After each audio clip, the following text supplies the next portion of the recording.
Welcome to another Fred Hunter's Alabama episode, and kind of a special episode, at least for me. I hope it is for everyone who's listening. I'm here with Sean of Alabama. No, wait a minute. That's right. I'm Fred of the South.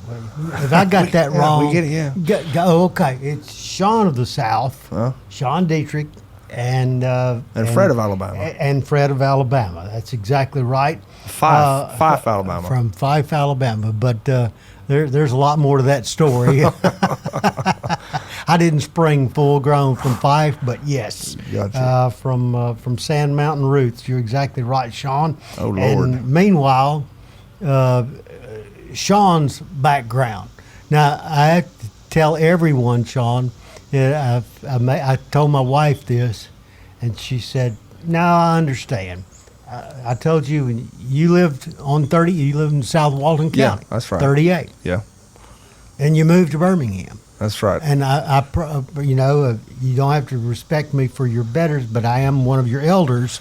And I pointed out to you that people don't leave 30A and move to Birmingham. They leave Birmingham To move to 38. to move to 38. That's true. You kind of reversed the flow there. Tell us that story and how you landed on 38. Well, my life has been a constant downhill travel, and so we just decided to just initiate the final, downward spiral process. No, so I grew up around Walton County on both sides of the bay. The bay in Walton County is kind of like the railroad tracks in any other small town. Right. You either grow up on the north side of the bay or the south side of the bay. And one side of the bay has trailers and shotgun houses and a Piggly Wiggly. And the other side of the bay has $1 million mansions and all sorts of stuff. And I'll let you guess which side of the bay I spent most of the time on. Okay. But my mother still lives in Freeport. My sister still lives there too, and other family. So that's where I met Jamie. Jamie, my wife, is from Bruton, Alabama. But everybody in Bruton came down to the Choctawhatchee Bay as their vacation spot. So her family had a little trailer on the bay, and they built a house there. And Jamie and I went to the same church in Walton County, and we met at a potluck supper, and we sat across from each other at the As table. all church people should. I mean, saturated fat and romance, they go together. And she was sitting across from me, and she was digging into a big old plate of fried food, and she had removed her earrings before she started to eat like a real Southern woman. And I watched her just eat without any regard to anyone looking around her, with both hands, just licking her fingers, and her fingers were greasy, and she used her wrists to pick up a red Solo cup, and she handed it to me, and she said, "Go get me some more tea." And I looked at her and I said, Not a request. "I never even met this woman." I said, "All right, I'll do it." And we've been together ever since. That was 22 years ago. So we decided to move to. We'd always wanted to come to Birmingham, believe it or not. We loved Birmingham, but family held us there, and her father passed away, and then 11 years later her mother passed away, and we were caregivers for her mother. And when her mother passed away, we were kind of set free. We had really no obligations to be. So we went to looking. We came to Birmingham, and we spent a Christmas here. We rented a little house for the Christmas season and just had a wonderful time. And now we've been here for coming up on 3 years, and I feel like I'm finally an adult. all grown up. Yeah, I'm finally living like an adult would live, where we're away from family, and kind of, a lot of kids maybe grow up, have that college experience going away from home. And I didn't really have that. So this is the first time I've ever been, quote unquote, on my own. But I love it here. I really do. The house itself, I mean, this area. Yes. And by the way, Sean's address is no, I'm because I'm sure I can find it again. But this area of Birmingham wasn't just Birmingham, but I mean Birmingham itself literally sprang from this area where you've settled in the Avondale community. I guess that's. I love this area. I go for walks around the park, Old Avondale Park, and I always greet Miss Fancy every day. Miss Fancy's the elephant. Yes, I love the stories about her. They say that she would roam this neighborhood and perhaps even this house. For those who don't know, I'm sure you've done stories on Miss Fancy because you've done everything. But she would escape from her cages and roam. And this house, they think she would put her head in and steal food off the plates. And there's a house not too far from here that she knocked over by leaning up against it to itch her backside, and it knocked it off the blocks, and to this day it's crooked. And but everything about Avondale I love. And people are buying houses and they're fixing them up, which is what a lot of the sound you hear today. There's a guy over here who just is fixing up 3, I think, and they're doing such a nice job. And the house we live in is 100 years old. It turned 100 years old last year. Right. And the guy next door, one of his relatives who used to either live there or spent the summers there, something like that, he died in the Titanic.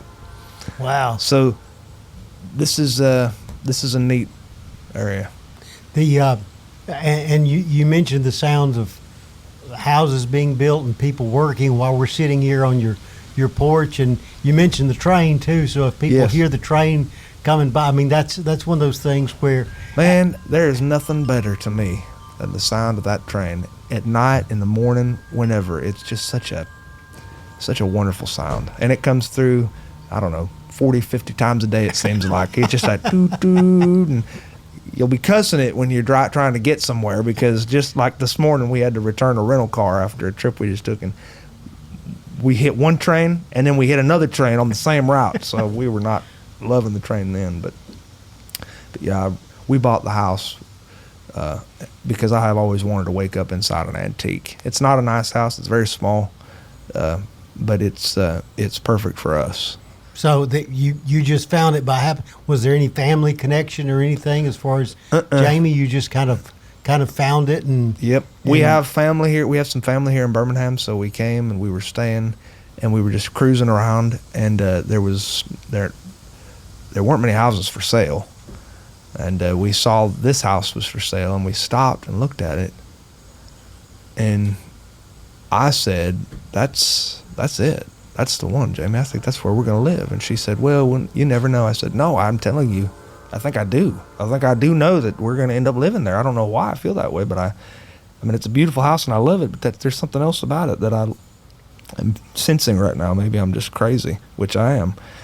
And we ended up getting this house pretty easily, and we moved in here. The first day we were here the day we closed on it was February the 2nd, 2022. So 2222. Interesting. About to get settled in. And I was thinking, because your music is a big part of what you do. Yeah. And you and I first crossed paths in person. Of course, I was familiar with your writing a little bit, and that's where I met Jamie while you were busy, signing autographs like big stars do. America has fallen, haven't they? But you and I first met in DeKalb County. Yeah. Which is, of course, my home. I was born in Fort Payne. Wow. So it was kind of. So that was Valley Head, right? You and I met at Valley Head. And I was born in Fort Payne. Right. I was born in the big city. Yeah. We met on a sheep farm. There's not too many men who can say that. No, not with a straight face. It does sound like the beginnings of a joke. Two guys meet on a sheep farm. But music has always been a big part, and you can't hear a train whistle, at least if you're me, and I'm assuming if you're you, without thinking about Hank Williams. And you write a lot about Hank's influence on you and your music. I love. I mean, not only was he talented with the music and the entertainment side of it, but the way he wrote his lyrics were I feel like you almost have to be from Lower Alabama or Alabama itself to appreciate them for what they really are, because he writes them he's very clever. I think he was a lot smarter than people gave him credit for. He played up the hillbilly thing, but I think he was a very sharp man, because the lyrics are so clever and yet so subtle. And they also utilize, to me, the dialect of particularly South Alabama. Right. He uses that dialect so well, and he uses it in such a way that everybody else wanted to kind of do it too. And if you ask me, I think the country music that he helped inspire, so many people consider him one of the great figures. I think that means that some of the country music that we're most familiar with was all influenced heavily by South Alabamans, which Right. is so wonderful to me. But yes, I love everything he did. My daddy loved Hank Williams, and that was what we listened to. And so when I hear it, it evokes more of it's not just a musical thing that I like. It evokes my own childhood and nostalgia for me. And so I try to keep it alive. I play that at all the shows because we can all kind of identify with that music has a certain feel. And plus, Hank's his steel player was from Defuniak Springs, so Right. they had a gas station where I think they still do these jams up there. And Hank owned property on the Choctawhatchee Bay that he'd been given in exchange for a gig where they couldn't pay him. And Hank's doctor, who prescribed his painkillers that eventually killed him, was from Defuniak, lived in Defuniak. So there's a lot of connections there, which I love to find. What started, because you write Yeah. extensively about your background and about growing up. Was music a release for you? Was it a place that once you started, how did you start Well, playing music? Music was like, every kid, they're looking for what his thing is. And I was pretty much a disappointment because I didn't have a thing. And no one really expected much out of me. And for the most part, they haven't been disappointed. And I discovered that I was okay at music when I was about 7 years old in church. And my parents, particularly my father, pushed me into music. And because he knew I wasn't going to succeed at Little League. And he knew I'd never make a very good Boy Scout. But I did both of those activities. I was just not good at it. But music, I think it made him very proud. And so he pushed that. And then when he passed, that was tied in. That was what I did. That was how people knew me, as the kid who sang for so and so's wedding or their funeral. I sang a lot of funerals and weddings, and I played the accordion. I was just kind of a mess, really. When he died, it became a release for me. I was 11 years old when he passed, but that 12th year, I had a piano downstairs, and the piano is my first instrument. And he bought it for me, and he loaded it down the steps and put it in our basement with 4 or 5 guys from work who he paid in beer. And drunk guys loading the piano down the staircase is not a good idea. What could possibly go wrong? So it ran down and hit a wall, and the case busted off. So all that was left of the piano was the keyboard and the harp, and but it worked. So that's the piano I played. And when he died, I had nothing but time. And I played the piano and it's not an exaggeration, sometimes I played the piano for 10 hours a day. I would play just all day. And as long as I was playing, I didn't have to think about other things. And I still use that music that way. When I woke up this morning, I'm tired. I don't have any energy to do anything, to speak to anybody, but I can fiddle. I play fiddle like my granddaddy did, because it's less like music, and it's more like playing a crossword puzzle. Right. It just kind of silently occupies your mind, and that's how look at it, and that's why I like it. It's just kind of something, a puzzle to play with, particularly the fiddle. But I love music, and I love what it does. So I include that in all of my stuff because nothing makes people come together. And I do a thing on my shows where I'll start to sing a song that's a familiar song, and I'll put my ear out while I'm singing, and I will hear 4 or 5 voices, and they want to sing. People want to sing, because how often do you get to sing? Right. So I will stop singing, but I'll keep playing, and it usually never fails. The whole crowd will start to sing, and it's fun, and we all have fun, and that's what music should be. I don't go in for popular music. I don't go in for popular musicians. I don't ever aspire to be one either, and we're not in any danger of that. But I do love music as a means of a community thing. The way that we how music, the way I grew up, used to be the thing that we did on the porch, and that's what I love. It was a uniting thing. It was our oral tradition that we passed down. That's the music I like. I don't really love the industry or anything like that. I was fortunate to meet a couple times and talk with, and saw him more times than I've got fingers and toes. Jimmy Buffett. Oh man, yeah. Another. Yeah, I love him. Alabamian. Yeah, Mobile, right? Well, I was interviewing his sister one time and mentioned the fact that her and her brother, both native Alabamians. Lucy, this is Jimmy's sister, corrected me immediately. She says, no. Says, Jimmy was born in Pascagoula. I am from Mobile. Uh-huh. And I've told people for a long time, and I've found this to be true, there are a lot of towns that have unique characteristics in Alabama. Birmingham is right. one. Another is Mobile. Oh, yeah. And for people in Mobile, there are 2 kinds of people in the world. You're either born in Mobile or you're not.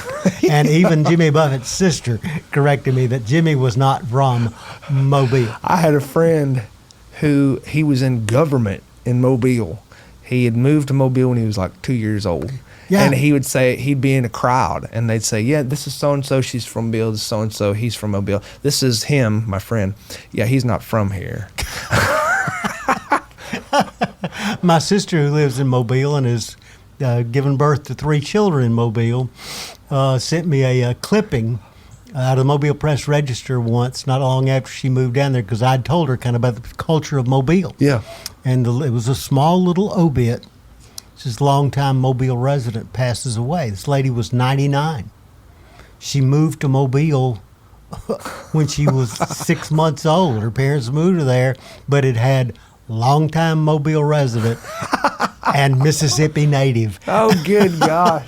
So yeah, that thread runs through the spirit of Mobile. And it's so funny because I do interviews a lot, and with people not from the South. Right. And they'll ask things about the South as if it's very foreign to them, but also entertaining. And they'll ask, and one of the things I get asked a lot is, what is something that we don't know about the South that you could tell us?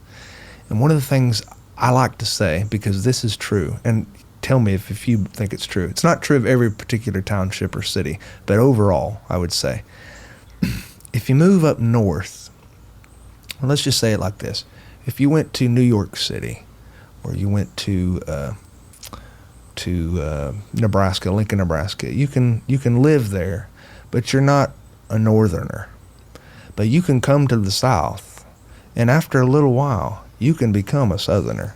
And that's the difference, I think, between us. They will always know you're not a northerner if you're a southerner going up north. But if you're a northerner coming down here and you're here just a little while to get it into your blood, you can become a southerner. I think that says something for our hospitality. Well, and the thing I was thinking about you when you said you would stop singing, yeah, and people would finish the lyrics.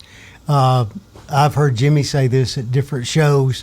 He'd say, I don't mind you singing along, but just remember this: it's not nice to beat Jimmy to the next line of his own song, so, because everyone there. Yeah. One of our daughters who plays music as well, we took her to see a Jimmy Buffett show. Probably not good parenting advice, given the given the nature of some of Jimmy's Right. songs. Yeah, well. But the lady, we went to Six Flags. It was outside, and she had to sit up on my shoulder for the whole show. Just an outdoor concert venue Yeah. there in Georgia. And the lady looked around and says, "How old is she?" I said, "She's 5." I said, "She knows the words to every one of these songs." And the lady was watching my daughter and not even watching the Jimmy. show. She was watching her sing the song. I said, "Well, she grew up Hearing listening it. to him." Yeah, so, I love Jimmy Buffett. and I think Jimmy's forte, one of them, was that he was a storyteller. Oh, yeah. And that's like That's a you. good point. So did the music morph into the storytelling? Because I've always wondered, what in the world was this? This boy would ever think he could be a columnist? I don't know. and we're still figuring that out. We don't really know why or if. It's a weird journey, Fred. I'll try to go through it quickly. But I dropped out of school in the 7th grade. I went, and I was my daddy committed suicide, so I was blackballed. And I did not want to go anymore. That's how I put it. And my mother was in such a state after all that she did not make me go. And she, I'm sure, had other things to worry about. And I quit school, and that was not all that uncommon, and at least in those days, I guess, or among my people, maybe that's. And so I did not expect to do anything but blue-collar work, which is what I did. I worked, my first job was hanging sheetrock. I've built houses, every piece of a house I've helped build, commercial guttering, commercial roofing, commercial framing. I've worked as an electrician's assistant, done some plumbing. I can make your house fall down in a hurry. That's what I thought I would do. But I always retained playing in church, music in church, and I always retained playing music in bars, 2 of my favorite places to be. Sometimes at the same time. Well, the line, I think, from what's one of Jimmy's lines? There's a thin line between Saturday night and Sunday morning. Amen. Well, so I began writing after I went to apply. So I went to college. I went back to college as a grown man, and it took me 11 years to finish. And when I finished, I decided I wanted to go a little farther with it, and I thought maybe I would get a degree in writing or something. I liked to write, I loved English, and I applied to a school which shall remain nameless, but resides on 1600 FSU Parkway. Look, Google it, as they say. Not my preferred school, but it was in my zone, so I wouldn't have had to pay out-of-state tuition. And they interviewed me. I went up for the interview, and my transcripts read like a train wreck, and they turned me down. Excuse me. And I was humiliated. And I had already put money down on an apartment that I was going to rent. I was going to commute and still work. And I just felt like such a failure. And I began to write that night and share it online. And I wrote stuff. I think I wrote humorous stories. I know I wrote humorous stories. I wrote one story about being going fishing with my cousin, and my wife had made sure that I was eating plenty of fiber at the time. And the story was an explosive one. And people started emailing me or seeing me in public, and they'd say, I look for your stuff every morning. And I thought, that's weird. Look for my stuff every morning. There were more of them than I thought.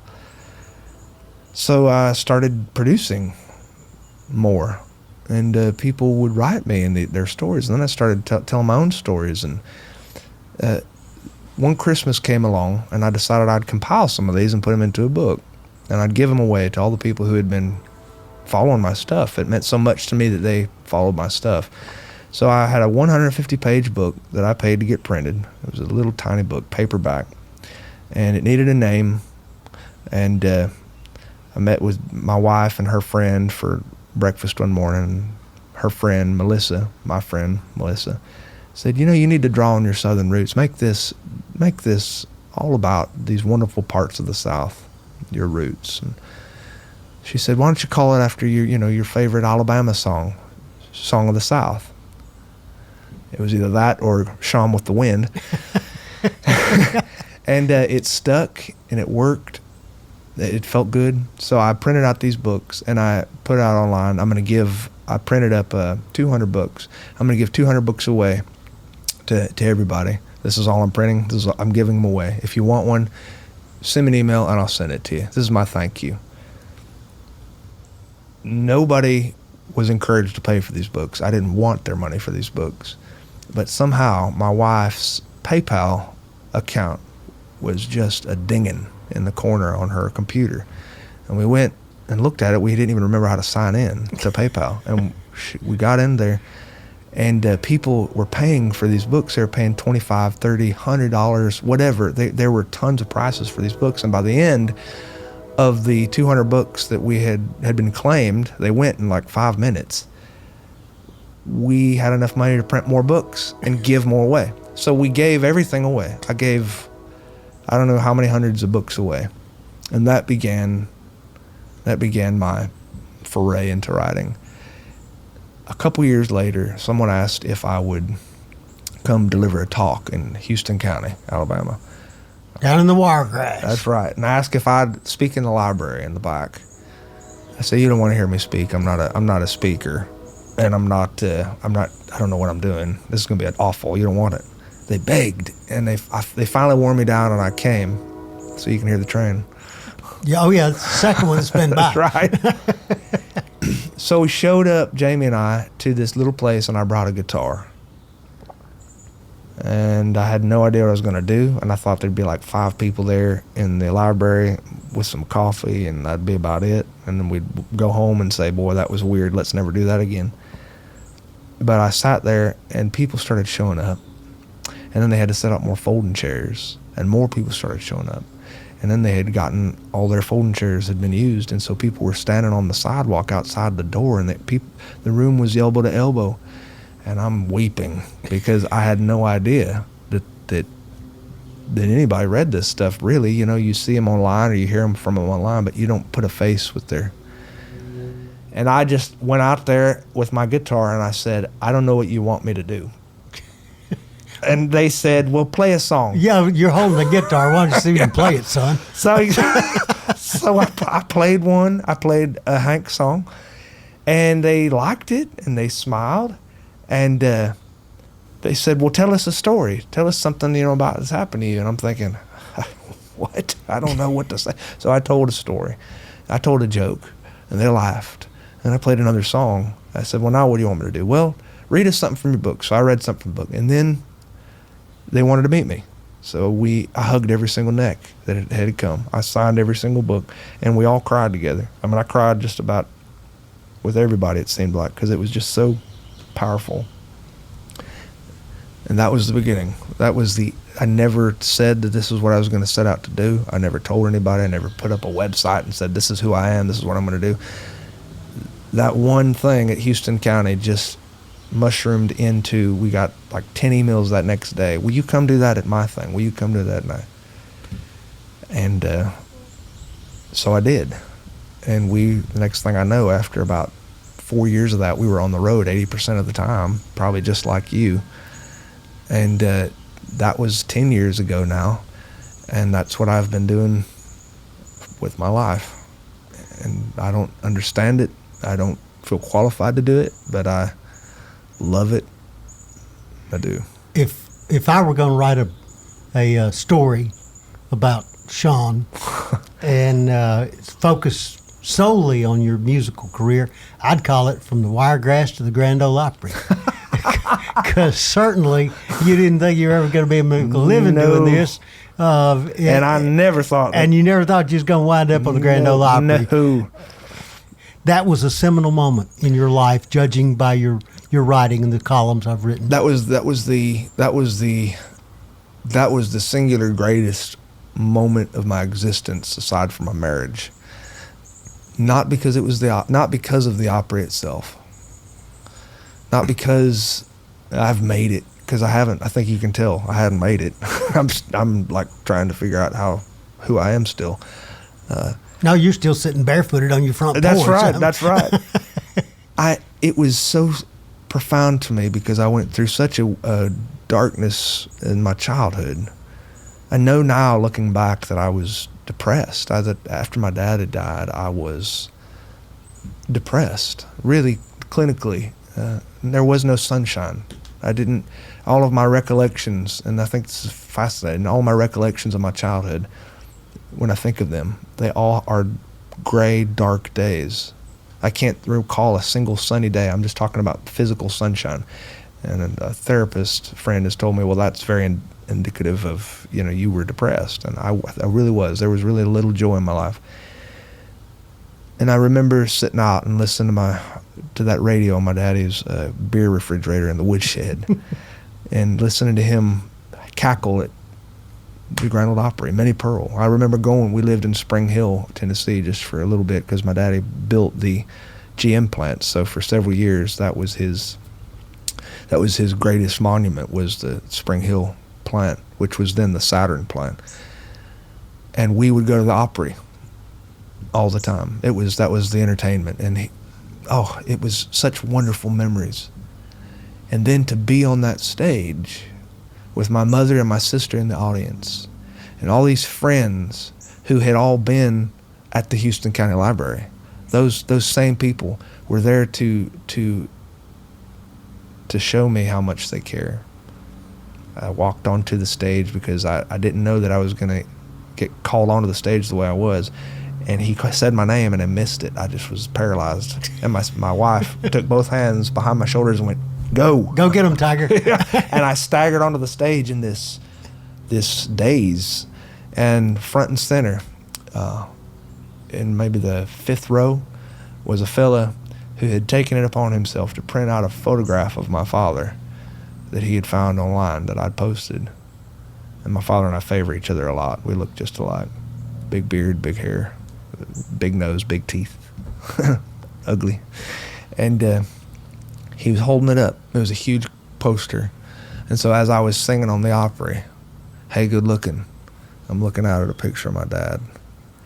And it was just the most full circle moment of my entire life. Everything in my life had taken this long journey, like my granddad used to say, around your butt to get your elbows.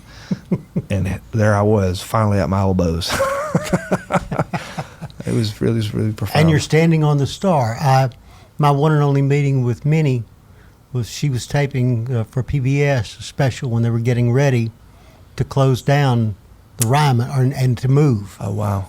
And she talked about how she would try and hide Hank from Mr. Acuff. Oh, yeah. Because I've heard, yeah. And she'd keep it. And then the one part of the Opry stage they moved was that little circle. Well, so you're literally, they said so people could say, I stood in the same place. And sung Hank stood. And got to sing "Hey, Good Looking" on the place where it debuted, which was really special. Plus, you mentioned Minnie. Minnie was, and it's not probably fitting for a grown man to admit that Minnie Pearl was his hero. Minnie Pearl is one of my all-time heroes. She did what I do for a living now, I guess, which is, and I loved her growing up, but even really now, I have this new appreciation for her, and always have. And when I got out to the stage, my first words, I had been waiting my whole life to say this, was, "I'm just so proud to be here." And that's what I said. I had been wanting to say that my whole life.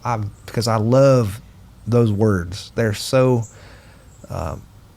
especially in an event, they're so non-assuming. They're so humble. They're just so wonderful. I love it. So I said, "I'm just so proud to be here," on that place where she'd said it a million times. Love her.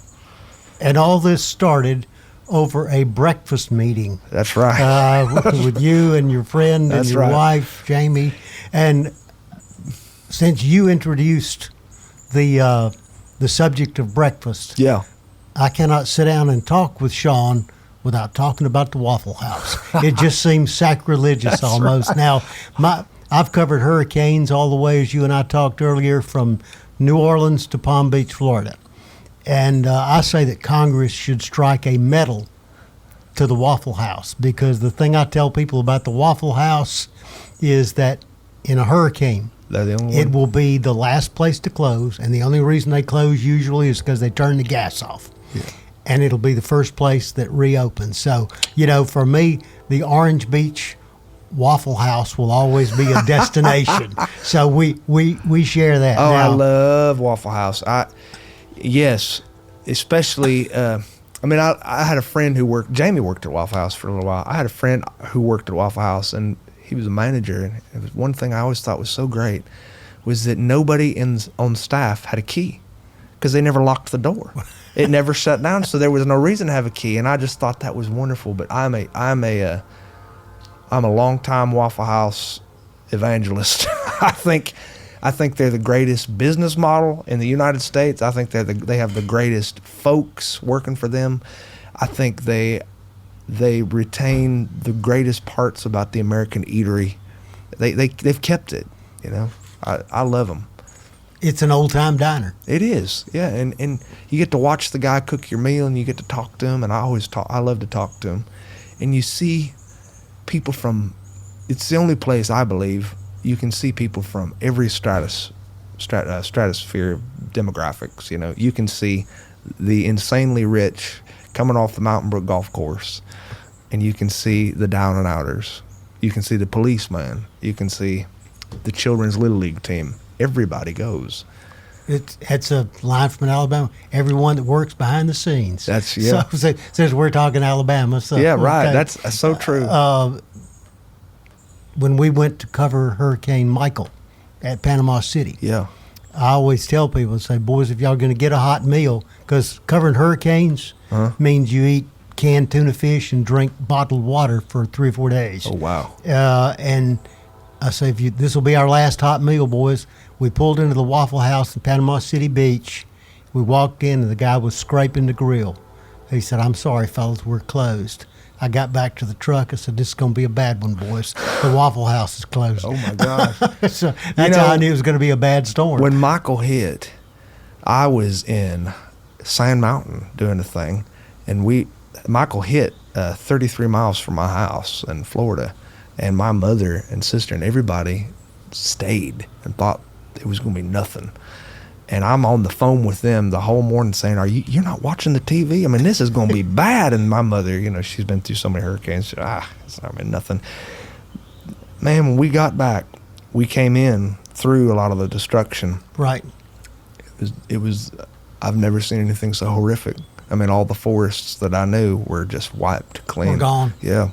Yeah. But I will say, in poor Mariana, Florida, they were without power for months, and Right. no one really talked about Mariana. But I will say that, boy, the restoration that has taken place down there, Mexico Beach and all that, is so amazing. Yeah. They have done such a good job. That's what I tried to explain it about, because I said Mexico Beach is gone. Yeah. It's gone. That's so true. So that was, Sean, this has been a seminal moment for me. It's just, for you, it's just another guy that came by to talk to you. No, you're Fred Hunter. Are you kidding me? But this is one of those. Where do you go from? We covered the how'd you get here from there. So kind of where do you go from here? I mean, people, and there may be one or two people, can't be more than that I've never heard of Sean Dietrich or Sean of the South. But one of those, where do you go from here kind of things, and what do you got coming up? Where do people go and see you? How do they follow you and so forth? It's like my daddy used to say, I'm like stepping in horse dookie. I'm everywhere. Not in a good way. You can find me online, but where do I go from here? and this has only kind of come to me recently. We were driving home from a gig in Andalusia, of all places, which I used to go to church camp in Andalusia, Blue Water. I used to live in Ops, so we didn't go to Andalusia too much. Oh, okay. Too big a town. The Rattlesnake Rodeo? It was the Rattlesnake Rodeo, my friend. We were coming home, driving through those wonderful back highways, and I said to Jamie, I think I know, because so much of what we do has been so hard to articulate. I don't know what it is that I do, and I don't really know how to do it, but we're doing it somehow. But I think I came up with my mission statement, if that's what you call it. And I just want to make people feel good for as long as we're together. If I can make them feel good or better, just for, if it's a 5-minute read, if it's a book, if it's time with me in some little auditorium where I'm telling funny stories, trying to get them, if I can make them feel good for that short period of time, my life has been worth it for me. That is all I want to do. I don't need any of the trappings that come with it. I just want to make people feel good to some measure. And if I can keep doing that until the Lord calls me home, I'm happy. Well, this puts you in, from my mind, elite company. You're not even the first person I've ever sat down and quote, done an interview with. And I always tell people, if I ever had to actually do an interview, I'd be the world's worst interviewer. I'm pretty good at having a conversation with people, because that's what you and I grew up doing. Yes. On places like this. Exactly right. Well, one of my favorite writers of all time, Catherine Tucker Wyndham, wrote a book, Miss Catherine. And she would, every time I'd call her Miss Wyndham, she'd go, "Please, you must call me Catherine." Well, Miss Catherine was as close as I could come. But she wrote a book called Alabama's One Big Front Porch. That's it. I've got that in there. And I said, "What did you mean when you wrote that, Miss Catherine?" And she says, "Well, if you stop and ask someone what time it is, they'll explain to you how to build a watch."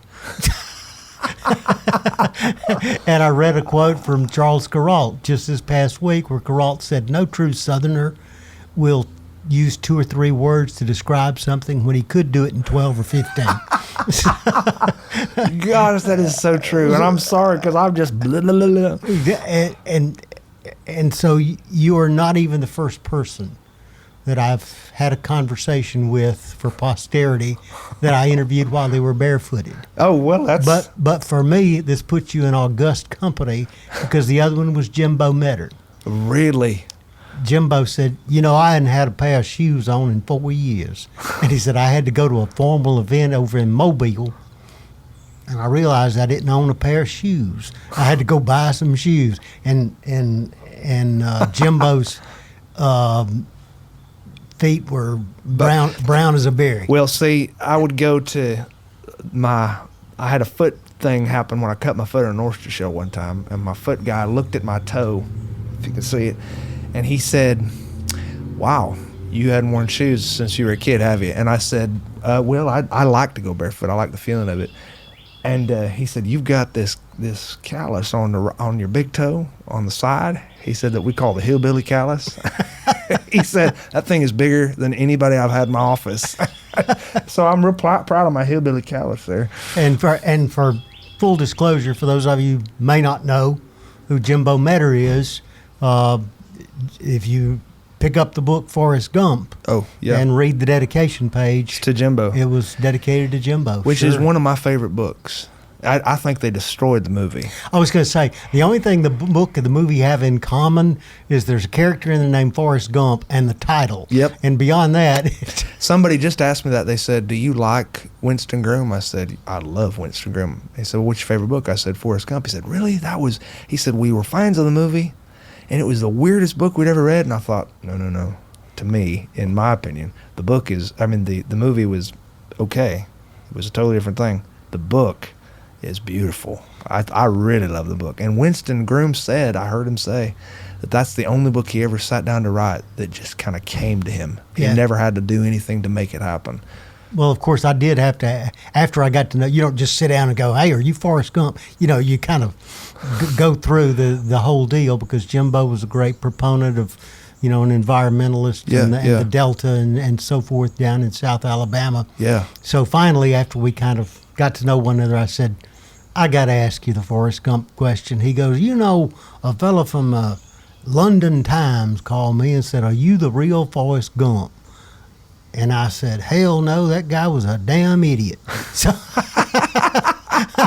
and then he goes, but I did used to run a lot when I was young, and I was a shrimper. Well, maybe I am Forrest Gump. He said, Winston always said, if I write a book, I'm going to dedicate it to you, Jimbo. And well, how and so there it is. So to me, putting you and Jimbo on the same pedestal, even if y'all are both barefooted, is pretty good company. Man, that means a lot to me. Where you playing next, man? We're going to Ohio. Okay. I'm leaving for Ohio day after tomorrow with the great Bobby Horton. Right. And after that, we're going to Virginia. I got something in Texas, I think. I don't know. Here's the thing. I never know. Jamie, and I should have spoken more about her. This whole thing that we do, the whole thing, from the books to the traveling to who books the flights, who talks to the venues, all that. It's all Jamie. I do nothing but get up and play a guitar. Jamie does everything. So really, Jamie is Sean of the South. I'm Sean on the stage, or Sean at the typewriter, whatever.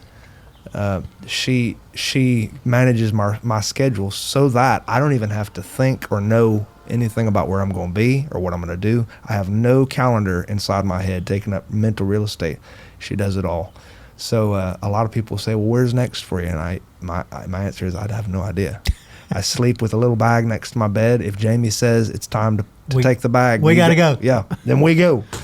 So, but I know that we're going to Ohio because Jamie's not going to be on that gig. It's going to be Bobby. So God help Bobby, because he's going to have to be my Jamie. Well, and again, this puts you, for me, in pretty good company.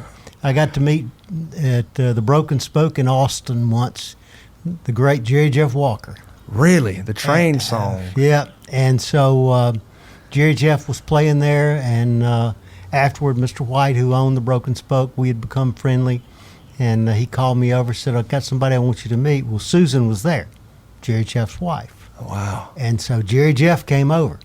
Jerry Jeff, I don't recall ever saying a word. He just kind of stood there and looked around and really looked bored. Yeah. And I said, you know, I haven't known y'all very long, but it hadn't taken me long to figure out who the brains of the outfit is. And so that does my heart good. And so Susan said, well, I'm glad somebody finally figured that out.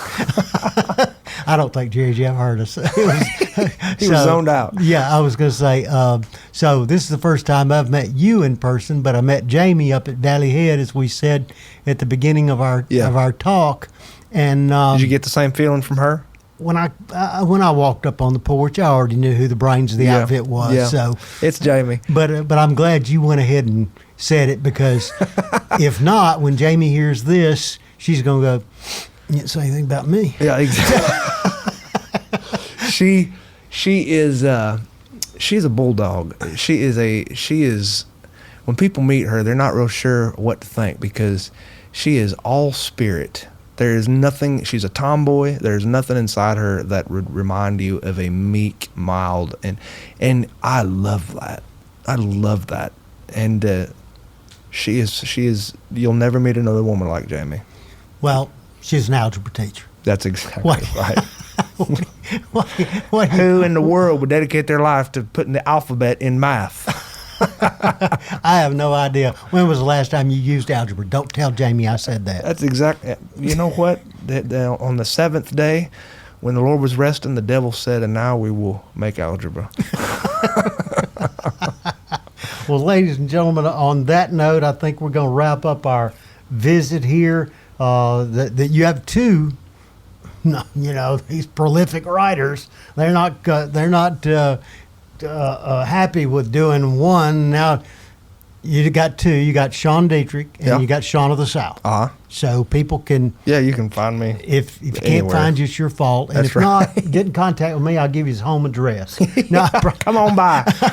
You would be surprised when we moved here. We had a lot of people stop by. really, Yeah, and we've entertained several of them. We just love. I love folks. You know. it's Alabama. Yeah, that's right. It's and I think we could do worse than to quote Miss Catherine again. It's one big front porch. And how much time we got? Because I'll tell you how to build a watch. Join us again, please, for our next Fred Hunters Alabama. Follow Sean Dietrich, or Sean of the South, and we hope you'll enjoy our next visit. Thank you very much.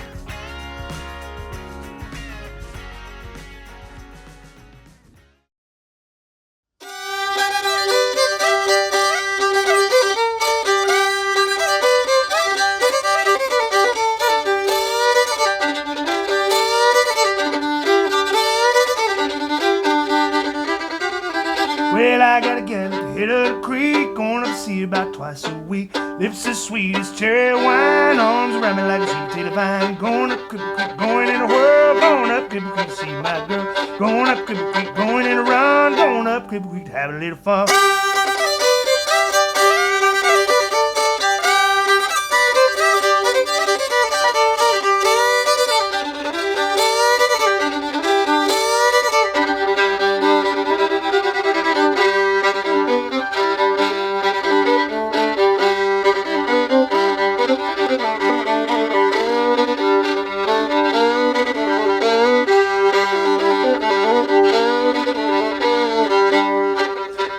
Well, I got a gal at the head of the creek, sweet as sweet can be. Got two eyes of baby blue, makes my gun shoot straight and true. Going up Cripple Creek, going in a run, going up Cripple Creek to have a little fun. Going up Cripple Creek, going in a whirl, going up Cripple Creek to see my girl.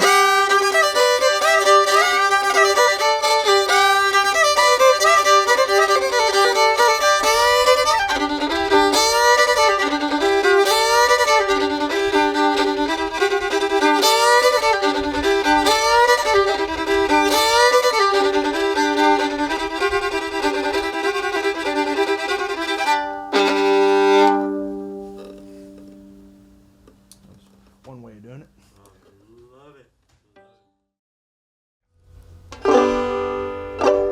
This is a special banjo. If you listen real closely, it sounds like an idling truck. No, this has planetary theme on it. It's got a shooting star out right on the 12th fret. It's got a moon and stars. It's got the moon up here, Jupiter down here, Jupiter right here, because that is space and that's the heavens, and that's where heaven is located, and that's where I believe my father is, and he loved the banjo.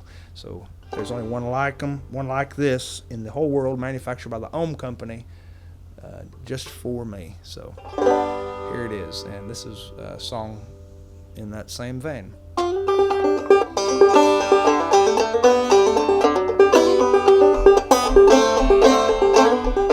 Oh, they tell me of home when the storm clouds rise. Oh, they tell me of a land far away, where the tree of life is in eternal bloom, sheds its fragrance on an unclouded day. Oh, the land of cloudless days. Oh, the land of an unclouded sky. Oh, they tell me of home when the storm clouds rise. Oh, they tell me on an unclouded day.